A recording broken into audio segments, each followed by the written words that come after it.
Nitwa Ndikumana Jean Marie Vianney, serukira ishirahamwe ryitwa Win Classic rikorera mu burimyi n'ubworozi, nsanzwe ndugwaruka nka mu burimyi n'ubworozi mu ntara ya Mwaro, ndima ivyamwa n'imboga. Mu vyamwa ndarima cane cane amatunda, mu mboga ndakorera ku mashu, ama epinari, courgette hamwe n'ibindi ko turagerageza. Iryo shirahamwe ryacu rirarima rikongera rikadandaza. Kudandaza tudandaza ivyo twarimye, hanyuma tukadandaza ivy'abandi, urundi rwaruka rwarimye muri mu mashirahamwe atandukanye, mu ntara zitandukanye, tugashika ku masoko. Ku masoko turakorana cane cane n'amahoteli nka yose y'Ubujumbura, nibo bakiriya bacu ba mbere dufise. Tugakorana n'amaregimyeri asanzwe adandaza ivyo vyamwa n'imboga ngaha mu gisagara ca Bujumbura.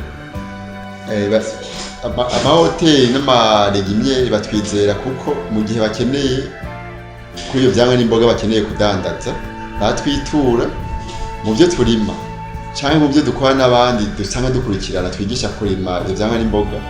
Mu gihe kante bakeneye dushobora kubibashikiriza bitabagoye cane, bakaduha amakomande, tukaba dukorana n'abo barimyi, tukabishikana ku mwanya mwiza kandi tukabazanira ivyo bidandazwa vyabo de bonne qualité.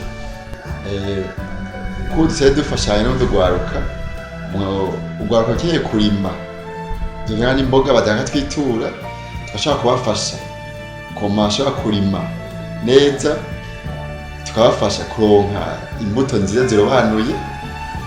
Izo mbuto nziza zirobanuye dusigaye dukorana n'urundi rwaruka ruri mw'ishirahamwe ryitwa YEN, Youth Agribusiness Incubator, canke urwaruka mu Burundi bihangira imirimo.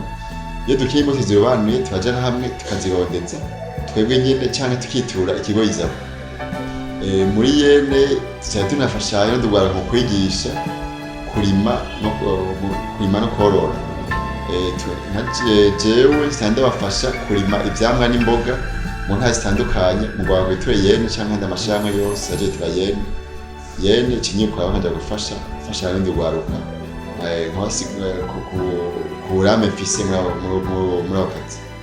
Imboga n'ivyamwa ni ikintu gisaba uburyo buke cane.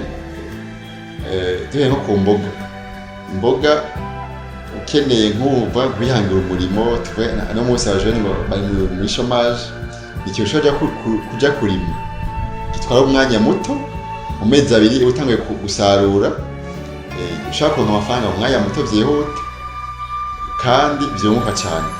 No mu vyamwa nuko nyene, ivyamwa bifise amafaranga menshi, ushaka kuinvestisamo amafaranga make, ariko umaze kubitangura mu mwanya muto ushaka kwinjiza uburyo bwinshi, hanyuma ubushomeri bugiye bugabanuka mu bajene, nkuko tugira dusabwa yuko twokwihangira imirimo.